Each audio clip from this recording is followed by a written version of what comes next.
Congress is facing immense pressure to pass the trade deal that President Trump brokered with Canada and Mexico.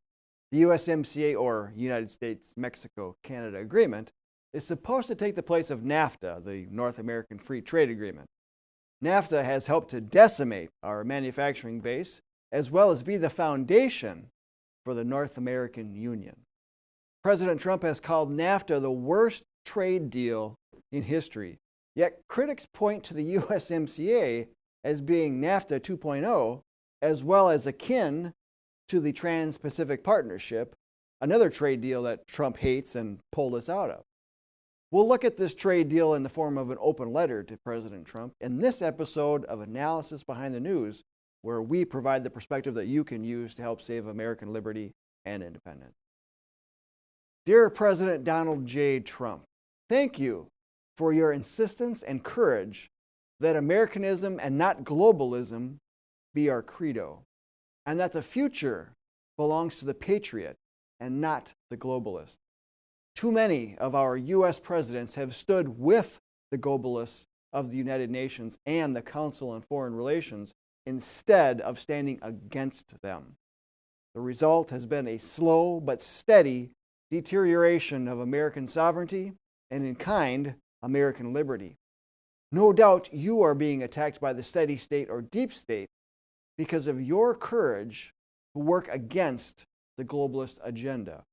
In fact, one of the criticisms of the author of that steady state op-ed in the New York Times, who has now written a book called Warning, is that you do not take the time to read long memos, but instead rely on others to fill you in.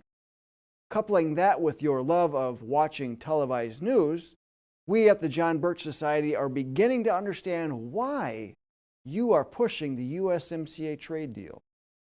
At more than 2,300 pages, you certainly have not read that agreement. For if you were to read it, you would see many globalist sovereignty traps in there that shift the constitutional power of regulating foreign commerce from Congress to a regional body of government that is unaccountable to citizens as well as Congress. You would see that the entire agreement further integrates the three North American economies as started by NAFTA.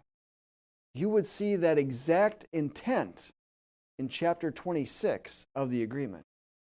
Just turn to Chapter 26, Article 26.1, Section 5, and see that it reads, promotes economic integration and development within the free trade area. That same verbiage shows up in the Trans-Pacific Partnership. The other phrase that shows up in the USMCA is to further enhance the competitiveness of the North American economy. Mr. President, that's globalist speak for merging the three countries' economies, much like the countries trapped in the European Union. Certainly, you heard with your own ears during the agreement's signing ceremony Mexican President Peña Nieto, who stated in Spanish that the negotiation of the Mexico-United States-Canada Treaty, which is what they call it in Mexico, made it possible to reaffirm the importance of the economic integration of North America. He also said, and I quote, the negotiation of the Mexico-United States Free Trade Agreement sought to safeguard the vision of an integrated North America, the conviction that together we are stronger and more competitive. He added, the Mexico-United States and Canada Treaty gives a renewed face toward our integration. And shortly after signing the agreement, Peña Nieto posted on Twitter, on my last day as president, I am very honored to have participated in the signing of the new trade treaty between Mexico, the United States, and Canada. This day concludes a long process of dialogue and negotiation that will consolidate the economic integration of North America. Mr. President, this is similar verbiage from 10 years ago when President Bush was pushing the Security and Prosperity Partnership onto the American people. Even Fox Business host Lou Dobbs, who at the time was on CNN, called out President Bush. He said, what the administrations of US, Canada, and Mexico, are doing is creating a brave new world, an Orwellian world in which the will of the people is absolutely irrelevant. And I think we've had a sampling of what's going to happen to people who do that in the future. I can't imagine this standing, but then again, I couldn't imagine its beginning, nor the fact that it's gotten this far. In a joint statement in 2001, when the SPP was signed, then Mexico President Vicente Fox and President George W. Bush said, after consultation with our Canadian partners, we will strive to consolidate a North American economic community whose benefits reach the lesser developed areas of the region and extend to the most vulnerable social groups in our countries. Mr. President, another chief architect of the North American Union, Mr. Robert Pastor, wrote in 2004 that NAFTA was merely the first draft of an economic constitution for North America. Mr. Pastor would go on to write something else a few years after he passed away, or before he passed away. He wrote, "The John Birch Society is among the leading groups that have been the most vocal, active, and intense on North American issues, and they were effective in inhibiting the Bush administration and deterring the Obama administration from any grand initiative." Mr. President, we at the John Birch Society led a coalition of about 75 organizations and concerned professional leaders that exposed the buildup to the North American Union.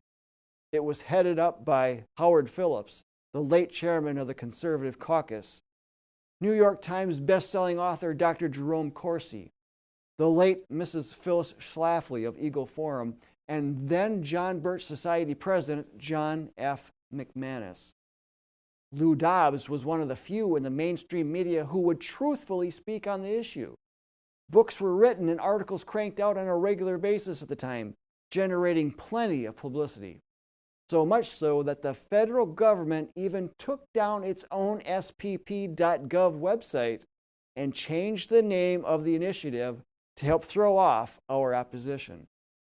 Yet, nowadays, where is all the opposition to the North American Union buildup? Absolutely no one that you see on the TV news is covering it.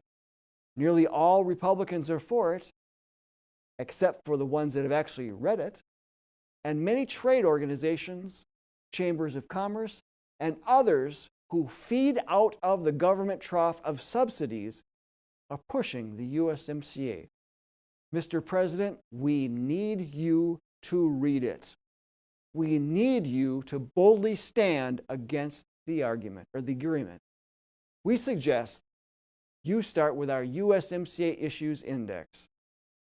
We've mapped many of these globalist traps and include links directly to PDFs of the agreement. So please, don't take our word for it. Look these up for yourself. All links are in our video description. You'll see many places where the agreement codifies various points from agreements and treaties that have never been ratified by Congress. In fact, many of these points are not even areas that the Constitution grants the federal government power over. The 10th Amendment reserves those powers for the states, the people. So the USMCA would effectively steal those powers from the states, the people, and place them into the hands of unaccountable commission. Chapter 30 of the USMCA establishes such a commission called the Free Trade Commission. This commission would make the USMCA a living document that Congress would have no control over. Mr. President, it's time you led the way to stop the USMCA. With your leadership, many other Republicans in Congress would heed your warning, and millions of patriots would stand up to generate the pressure needed in Congress to kill the bill. Mr. President, can the American people who want to save their liberty, independence, and sovereignty count on your leadership at this critical time? Sincerely, the John Birch. And for those of you this video reaches, please use the link in the description to contact President Trump and Congress and tell them to stop the USMCA. Media reports indicate that the USMCA may come up in Congress within the next couple of weeks or sometime in December. Until next time, we'll see you then.